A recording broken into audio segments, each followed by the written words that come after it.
सभी को नमस्कार। बायोमोलिक्यूल्स चैप्टर हमारा चल रहा है, उसको कंटिन्यू करते हैं पीपीटी की तरफ से। देखिए, प्रोटीन हम पढ़ रहे थे और एमिनो एसिड उसके अंदर देखा था, और हमने ये चीज़ पढ़ी थी कि जितने भी प्रोटीन्स हैं वो सारे अल्फ़ा एमिनो एसिड के पॉलीमर्स हैं। तो इसमें एमिनो एसिड, आपको ये स्ट्रक्चर दिख रही है, ये वाली स्ट्रक्चर RCH और उसके बाद NH2COOH। अब कैपिटल D और कैपिटल L ये क्या चीज़ है, ये हम देखते हैं। ये जो आपको कॉन्फ़िगरेशन दिख रहा है इसके अंदर, जो ग्लिसरैल्डिहाइड के साथ में हमने पहले देखा था कंपेयर करके, तो अगर ये NH2 राइट हैंड साइड में है तो इसको हम D से रिप्रेजेंट करेंगे। अगर ये NH2 लेफ्ट हैंड साइड में है तो इसको कैपिटल L से रिप्रेजेंट करेंगे। अब वो डेक्स्ट्रो है या लिवो है वो डिपेंड करेगा, प्लेन पोलराइज वाला जो एक्सपेरिमेंट है उससे करने के बाद में हमको मालूम पड़ेगा। फिर ये जो स्ट्रक्चर है इसमें आपको ये चीज़ पता लग रही है कि ये जो कार्बन है ये कायरल कार्बन है। अगर यहाँ R की जगह H है तो दो सेम ग्रुप होने पर ये ऑप्टिकली इनएक्टिव होगा, अदरवाइज बाकी सारे केसेस में ये ऑप्टिकली एक्टिव है। केवल ग्लाइसिन ऐसा है जो ऑप्टिकली इनएक्टिव है, बाकी सारे एमिनो एसिड्स ऑप्टिकली एक्टिव होते हैं। फिर ज्विटर आयन का फॉर्मेशन भी हम देख चुके थे। NH2 ग्रुप प्रोटॉन एक्सेप्ट करके NH3 पॉजिटिव बनाता है, और कार्बोक्सिलिक ग्रुप हाइड्रोजन रिमूव करके एनायनिक पार्ट बनाता है। एक ही स्पीशीज के अंदर ये दोनों होते हैं तो उसको ज्विटर आयन बोलते हैं। अब ये 20 एमिनो एसिड्स और उनकी स्ट्रक्चर के बारे में बताया हुआ, हालांकि इस मामले में हमें डेप्थ में जाने की ज़रूरत नहीं है। ये मेडिकल लाइन में अगर आप जाते हैं तो फिर इसकी डिटेल स्टडी करने की आपको ज़रूरत पड़ेगी। पर ये ध्यान रखना कि कुछ एमिनो एसिड्स एसेंशियल होते हैं और कुछ नॉन एसेंशियल होते हैं। रिपीट कर देते हैं। Essential amino acid, the amino acid which can not be synthesized in the body and must be obtained through diet are known as essential amino acids. Example, valine and leucine. Or non-essential amino acids, the amino acids which can be synthesized in the body are known as non-essential amino acid. Example, glycine, alanine, etc. Protein की structure को हम समझें, detail structure में जाएं उससे पहले इसकी जो लिंकेज होती है उसको हम समझने की कोशिश करें। आपको ये तो पता है कि जो अल्फ़ा एमिनो एसिड्स हैं वो आपस में कंबाइन होकर के लॉन्ग चेन बनाते हैं तो प्रोटीन बनता है।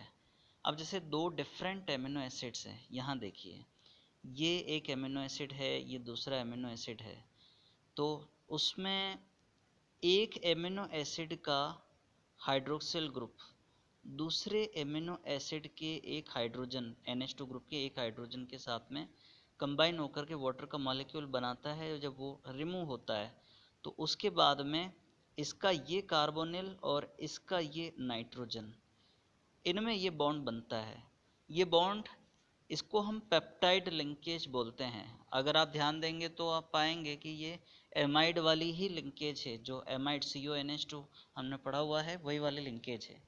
तो यहाँ दो एमिनो एसिड के कॉम्बिनेशन से बना है तो इसको हम डाई पेप्टाइड बोलते हैं। अगर तीन का कॉम्बिनेशन होगा तो हम उसको ट्राई पेप्टाइड, फिर टेट्रा पेप्टाइड, और बहुत सारे मॉलिक्यूल्स का कॉम्बिनेशन होगा तो हम उसको पॉलीपेप्टाइड बोलेंगे। तो ये बहुत सारे पॉलीपेप्टाइड, जो पॉलीपेप्टाइड की एक लंबी कार्बन की चेन बनती, कार्बन की नहीं सॉरी, एमिनो एसिड्स की चेन बनती है। अच्छा, ये भी ध्यान रखना, ये जो चेन बनती है एक पर्टिकुलर सीक्वेंस में एमिनो एसिड्स का अरेंजमेंट होता है तो पर्टिकुलर टाइप की एक प्रोटीन बनती है। टाइप ऑफ प्रोटीन, दो तरह के प्रोटीन आप क्लासिफाई कर सकते हैं हम इसको। पहला तो है फाइब्रस प्रोटीन, नाम से पता लग रहा है फाइबर्स की फॉर्म में जो अवेलेबल होती है, ये पानी में डिज़ोल्व नहीं होती है, इनमें हाइड्रोजन डाइसल्फाइड बॉन्ड्स मिलते हैं। एग्जाम्पल जैसे केराटिन है, मायोसिन है। देखिए, केराटिन किस में मिलती है, हेयर है, वूल है, सिल्क है उसमें। मायोसिन किस में मिलती है, मसल्स के अंदर मिलती है, ये सॉल्युबल नहीं होती है। दूसरी टाइप की प्रोटीन होती है ग्लोबुलर प्रोटीन। ये होता क्या है, जो पॉलीपेप्टाइड चेन होती है वो कॉइल्ड होकर के स्फेरिकल शेप एक्वायर कर लेती है तो पानी में डिजोल्व हो सकती है। इंसुलिन और एल्ब्यूमिन इसके एग्जाम्पल्स हैं। अब हम देखते हैं इसकी स्ट्रक्चर। 4 तरह की स्ट्रक्चर होती है प्रोटीन की, प्राइमरी, सेकेंडरी, टर्शरी और क्वाटरनरी। पहले हम देखें प्राइमरी स्ट्रक्चर। देखिए इसमें क्या होता है, पॉलीपेप्टाइड चेन बनती है, एमिनो एसिड्स एक लिनियर डायरेक्शन के अंदर अरेंज्ड होते हैं। आप मान लीजिए जैसे एक धागे की जो स्ट्रक्चर होती है, बिल्कुल सीधा तना हुआ धागा या डोरी है, उस तरह से उसके अंदर एमिनो एसिड्स अरेंज हैं। लेकिन खास बात इनकी एक पर्टिकुलर सीक्वेंस होती है। अगर एक एमिनो एसिड भी इसमें से निकल जाए या एक एमिनो एसिड भी एक्स्ट्रा इसमें ऐड हो जाए तो पूरी की पूरी सीक्वेंस चेंज हो जाती है। उसका रिजल्ट क्या निकलता है, कोई दूसरी तरह की प्रोटीन उसमें बन जाती है। अब ये प्रोटीन का जब सिंथेसिस होता है तो आरएनए के थ्रू कुछ स्पेसिफिक कोडोन्स जनरेट होते हैं जिससे ये पर्टिकुलर एमिनो एसिड्स को उस सीक्वेंस के अंदर अरेंज करते हैं। राइबोसोम के अंदर ये पूरा प्रोसेस होता है प्रोटीन सिंथेसिस का। इसकी और डिटेल आप बायोलॉजी सब्जेक्ट के अंदर देखेंगे। सेकेंडरी स्ट्रक्चर, आप जैसे अभी आपने प्राइमरी देखा तो उसको यूनिडायमेंशनल मान लीजिए, और जो सेकेंडरी स्ट्रक्चर है उसको समवॉट 2D या 2 डायमेंशनल कह सकते हैं। अगर जैसे धागे को हम थोड़ा सा कॉयल करके और सीढ़ी जैसी स्ट्रक्चर बनाएं तो अल्फा हेलिक्स स्ट्रक्चर बनती है। जैसे एक ये सीढ़ी जैसी स्ट्रक्चर आपको दिख रही है इसके अंदर, तो इसमें ये इसके अराउंड ये इस तरह से जो स्ट्रक्चर आपको दिख रही है, इसमें होता क्या है कि जो कार्बोनिल वाला ऑक्सीजन है और नाइट्रोजन वाला जो हाइड्रोजन है, इनमें इस तरह से ये हाइड्रोजन बॉन्डिंग बन जाती है जो उसको स्टेबिलिटी देती है। तो ये अल्फा हेलिक्स स्ट्रक्चर है। फिर सेकेंडरी स्ट्रक्चर के अंदर ही 2D एज्यूम करते हुए एक स्ट्रक्चर होती है बीटा प्लीटेड स्ट्रक्चर। ये बीटा प्लीटेड स्ट्रक्चर में पैरेलल पॉलीपेप्टाइड चेन अरेंज होती है और उनके अंदर जैसे ये एक चेन है और उसके पैरेलल ये दूसरी चेन है, उसके पैरेलल ये तीसरी चेन है। इनमें भी क्या होता है कि ये कार्बोनिल और हाइड्रोजन, कार्बोनिल का ऑक्सीजन और नाइट्रोजन के साथ जुड़ा हुआ हाइड्रोजन, इनमें हाइड्रोजन बॉन्डिंग हो जाने की वजह से ये आपस में बाइंड हो जाते हैं। तो इस तरह की जो प्लेट जैसी स्ट्रक्चर हमको दिखती है इसको बीटा प्लेटेड स्ट्रक्चर बोलते हैं। फिर आती है टर्शरी स्ट्रक्चर। इसमें अल्फा हेलिक्स और बीटा वाली जो हैं उनमें फर्दर आप फोल्डिंग होती है, फोल्डिंग होने से स्ट्रक्चर बनती है टर्शरी। आप उसको 3D स्ट्रक्चर भी बोल सकते हैं। फिर लास्ट आती है क्वाटरनरी स्ट्रक्चर। इसमें क्या होता है, दो या दो से ज़्यादा जो पॉलीपेप्टाइड चेन होती है वो आपस में मिक्स होकर के फर्दर फोल्ड होकर के और स्ट्रक्चर बनाती हैं, वो क्वाटरनरी स्ट्रक्चर होती है। जैसे ये फिगर के अंदर शो किया हुआ है आप देख रहे हैं, ये प्राइमरी स्ट्रक्चर जिसमें अमीनो एसिड्स लीनियरली अरेंज रहते हैं और पॉलीपेप्टाइड बॉन्ड इनके बीच में होता है। और फिर सेकेंडरी स्ट्रक्चर 2 डिग्री स्ट्रक्चर भी इसको बोलते हैं, अल्फा हेलिक्स स्ट्रक्चर। इसमें इस तरह से सीडी टाइप स्ट्रक्चर दिखती है, वो अल्फा हेलिक्स है। और सेकेंडरी या 2 डिग्री के अंदर ही बीटा प्लेटेड वाली इस तरह की जो शीट की फॉर्म में दिखती है, ये वाली। फिर हम आगे की तरफ मूव करते हैं तो टर्शरी स्ट्रक्चर या 3 डिग्री स्ट्रक्चर दिखती है जिसमें इस तरह से फर्दर फोल्डिंग या कॉइलिंग हो जाती है, तो टर्शरी स्ट्रक्चर हमको मिलती है। फिर ये वाली आप देखिए क्वाटरनरी स्ट्रक्चर, एक टाइप की प्रोटीन या पॉलीपेप्टाइड चेन उसके साथ में दूसरे टाइप की मिक्स होकर के कॉइलिंग करके और क्वाटरनरी स्ट्रक्चर बनाती है। तो जैसे जैसे ये हम प्राइमरी से लेकर के क्वाटरनरी तक की तरफ मूव करते हैं तो कॉम्प्लिकेसी स्ट्रक्चर की बढ़ती जाती है। एक बार फिर देख लीजिए सेकेंडरी स्ट्रक्चर के अंदर अल्फा हेलिक्स और बीटा प्लीटेड वाली है।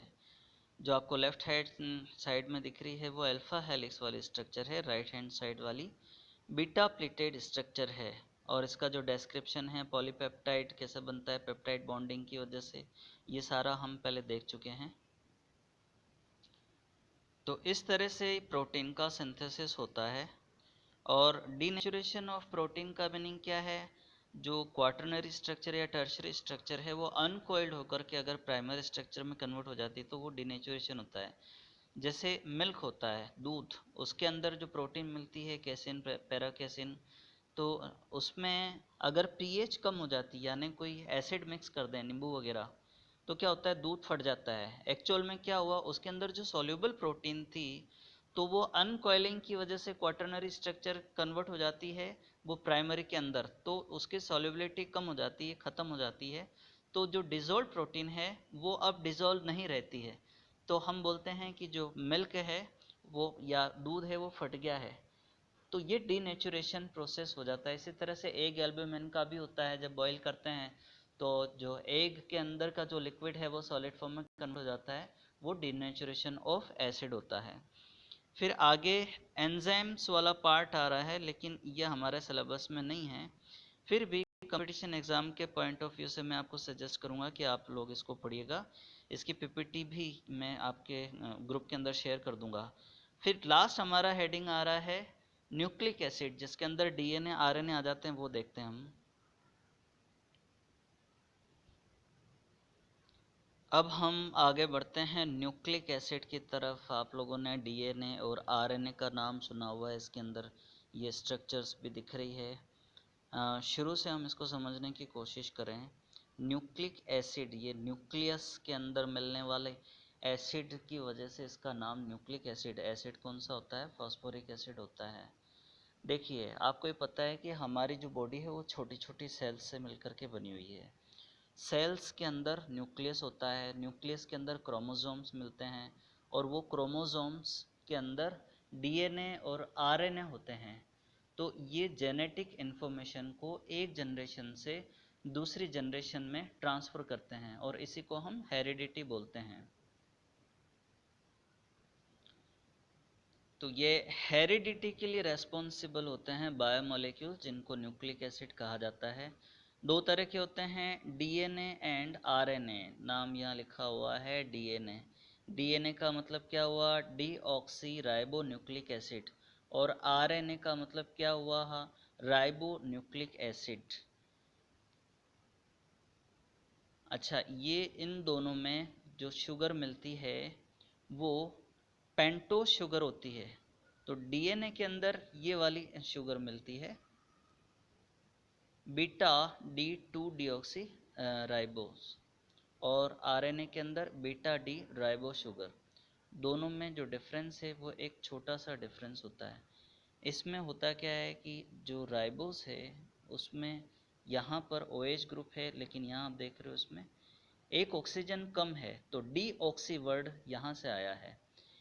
तो ये जो पेंटोस शुगर होती है, इस पेंटोस शुगर के साथ में नाइट्रोजनस बेस और फास्फोरिक एसिड कंबाइन हो जाते हैं, तो न्यूक्लियोटाइड बनता है। नाइट्रोजनस बेस क्या होते हैं ये हम देखें और समझें। देखिए, आपको ये जो कुछ स्ट्रक्चर्स दिख रही हैं ये नाइट्रोजनस बेस हैं, इन सब के अंदर आपको नाइट्रोजन दिखेगा। ठीक है, ये नाइट्रोजन इन सब के अंदर अवेलेबल है। ये दो कैटेगरी में हम इसको डिवाइड कर सकते हैं।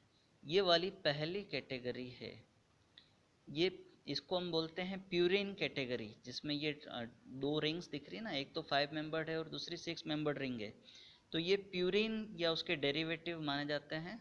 तो प्यूरिन के अंदर दो तरह के नाइट्रोजनस बेस होते हैं, एक तो गुआनिन होता है और दूसरा एडेनिन होता है। फिर जो सेकंड कैटेगरी है वो है पिरिमिडिन की। इनके अंदर एक ही सिंगल 6 मेंबर्ड रिंग होती है, यानी ये जो आपको दिख रही है 6 एटम वाली रिंग हेटेरोजीनियस, तो ये 6 मेंबर्ड रिंग होती है। इसके अंदर 3 नाइट्रोजनस बेस होते हैं, साइटोसिन, थायमिन और यूरेसिल। तो ये ध्यान रखना कि डीएनए और आरएनए में जो डिफरेंस है वो एक छोटे डिफरेंसेस तो हैं हालांकि, लेकिन जो डीएनए होता है उसके अंदर एडेनिन मिलता है, गुआनिन मिलता है, साइटोसिन मिलता है और थायमिन मिलता है। आरएनए के अंदर थायमिन के बजाय यूरेसिल मिलता है, बाकी तीन एज इट इज मिलती हैं। अब देखें ये जो डीएनए आरएनए की स्ट्रक्चर होती है, ये वाली जो स्ट्रक्चर, इसको न्यूक्लियोसाइड बोलते हैं और इसको न्यूक्लियोटाइड बोलते हैं। न्यूक्लियोसाइड के अंदर जो पेंटोज शुगर होती है उसके साथ में एक नाइट्रोजनस बेस होता है, ये न्यूक्लियोसाइड है। अगर इसी के अंदर एक फॉस्फेट ग्रुप भी अटैच हो जाता है तो ये न्यूक्लियोटाइड बन जाता है। अब ये डीएनए और जो आरएनए होते हैं ये पॉलीन्यूक्लियोटाइड होते हैं, यानी ये जो एक यूनिट है न्यूक्लियोटाइड की, ये दूसरे यूनिट के साथ में कंबाइन होती है तो उसको डाई पेप्टाइड बोलते हैं। और अगर 3 यूनिट कंबाइन हो जाए तो ट्राई फॉस्फोडाइएस्टर लिंकेज, पेप्टाइड नहीं सॉरी, फॉस्फोडाइएस्टर लिंकेज होती है इनमें।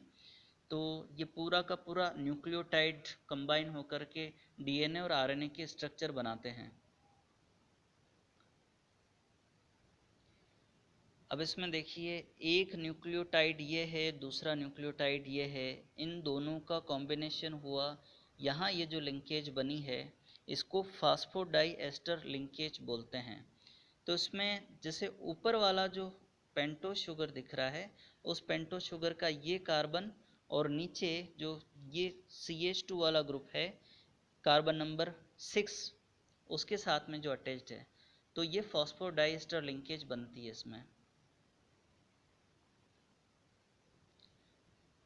अब इनका जो अरेंजमेंट होता है वो इस तरह से, आपको ये जो ब्रैकेट के अंदर दिख रहा है, ये न्यूक्लियोटाइड की बहुत सारी यूनिट्स, यहाँ N लिखा हुआ है, बहुत सारी यूनिट्स का कॉम्बिनेशन है। ये टर्मिनल वाले कुछ एग्जाम्पल बता रखे हैं। तो ये पूरी एक पॉली न्यूक्लियोटाइड की चेन बनती है। अब ये ध्यान रखना, जो डीएनए होता है वो डबल स्ट्रैंड होता है। डबल स्ट्रैंड का मतलब जो पॉली न्यूक्लियोटाइड है उसकी दो चेन होती है, वो दो चेन आपस में एक सीढ़ी जैसी स्ट्रक्चर होती है, और उसको कॉइल कर दीजिए या फोल्ड कर दीजिए तो वो डीएनए की स्ट्रक्चर बनाती है। इसमें खास बात क्या है? खास बात ये है कि साइटोसिन और ग्वानिन ये आपस में डबल बॉन्ड बनाते हैं, और जो थायमिन सॉरी ट्रिपल बॉन्ड बनाते हैं, नॉट डबल बॉन्ड। ग्वानिन और साइटोसिन इनमें ट्रिपल बॉन्ड बनता है, और थायमिन और एडेनिन इनके बीच में डबल बॉन्ड बनता है। अगर आप ध्यान देंगे तो इसके अंदर आपको ये चीज़ दिखाई देगी। मैं रिपीट कर देता हूँ, इसमें ये वाली जो स्ट्रक्चर है वो आरएनए की है, ये वाली स्ट्रक्चर डीएनए की है। डीएनए और आरएनए में डिफरेंस हम देखेंगे। देखिए, आरएनए के अंदर साइटोसिन, ग्वानिन, एडेनिन और यूरेसिल ये नाइट्रोजनस बेसेस मिलते हैं और ये सिंगल स्ट्रैंडेड होते हैं, अरेंज होते हैं। जबकि डीएनए के अंदर क्या होता है, साइटोसिन है, ग्वानिन है, एडेनिन है और थायमिन है, ये नाइट्रोजनस बेस मिलते हैं। तो मैंने पहले भी बता दिया था कि आरएनए के अंदर यूरेसिल और डीएनए के अंदर थायमिन, बाकी तीनों जो नाइट्रोजनस बेस हैं वो एक जैसे मिलते हैं, कॉमन मिलते हैं। अब हम आरएनए और डीएनए के अंदर डिफरेंस देख लें। देखिए, ये जो टेबल दिख रही है इसमें मेंशन किया हुआ नहीं आरएनए डीएनए, लेकिन मैं बता दूं, लेफ्ट साइड में जो पॉइंट्स लिखे हुए हैं वो आरएनए के लिए हैं, राइट हैंड साइड वाले डीएनए के लिए हैं। तो पहला पॉइंट देखिए, आरएनए सिंगल स्ट्रैंड होता है और DNA double strand. Second difference, इसमें फॉस्फेट जो राइबोस फॉस्फेट के साथ में राइबोस शुगर मिलती है, लेकिन डीएनए के अंदर डीऑक्सीराइबोस शुगर मिलती है। आरएनए के अंदर AGCU ये नाइट्रोजनस बेसेस मिलते हैं, डीएनए के अंदर ATGC ये नाइट्रोजनस बेसेस मिलते हैं। फिर ये जो आरएनए है पॉलीपेप्टाइड सिंथेसिस में काम आता है, मतलब जो प्रोटीन वाला हमने पढ़ा था, राइबोसोमल आरएनए होते हैं, वो राइबोसोम के अंदर प्रोटीन सिंथेसिस करते हैं, पर्टिकुलर सीक्वेंस में एमिनो एसिड्स को अरेंज करते हैं। जबकि जो डीएनए है वो डिटरमाइन करती है एमिनो एसिड को किस तरह से अरेंज करना है पॉलीपेप्टाइड चेन को बनाने के लिए। अच्छा, आरएनए वो सेल्फ रेप्लिकेशन यानी अपने ही जैसा मॉलिक्यूल नहीं बना सकता है, लेकिन डीएनए की खास बात क्या है कि ये जो सीढ़ी जैसी स्ट्रक्चर हमको दिखाई देती है वो ओपन होकर के, और जो साइटोप्लाज्म है उसमें से नाइट्रोजनस बेसेस को कलेक्ट करके अपने ही जैसी एक और चेन बना सकती है। तो सेल्फ रेप्लिकेशन यानी अपने ही जैसा मॉलिक्यूल डीएनए बना सकता है, तो वो रेस्पॉन्सिबल है। तो डीएनए और आरएनए में एक बहुत बड़ा डिफरेंस ये है। अब ये आपका जो चैप्टर है फिनिश हो गया है। आप लोग स्टडी कीजिए, नोट्स बनाइए। इस चैप्टर के साथ साथ में आपका सिलेबस भी फिनिश हो गया है। आपको अगर कहीं कोई दिक्कत आती है तो मुझसे ज़रूर कांटेक्ट कीजिए, मैसेज के थ्रू या फिर मुझे कॉल करके आप अपनी प्रॉब्लम्स पूछ सकते हैं। नोट्स बना करके मुझे ज़रूर भेजना आपके एग्ज़ाम्स के लिए। Wish you all the very best. Thank you very much.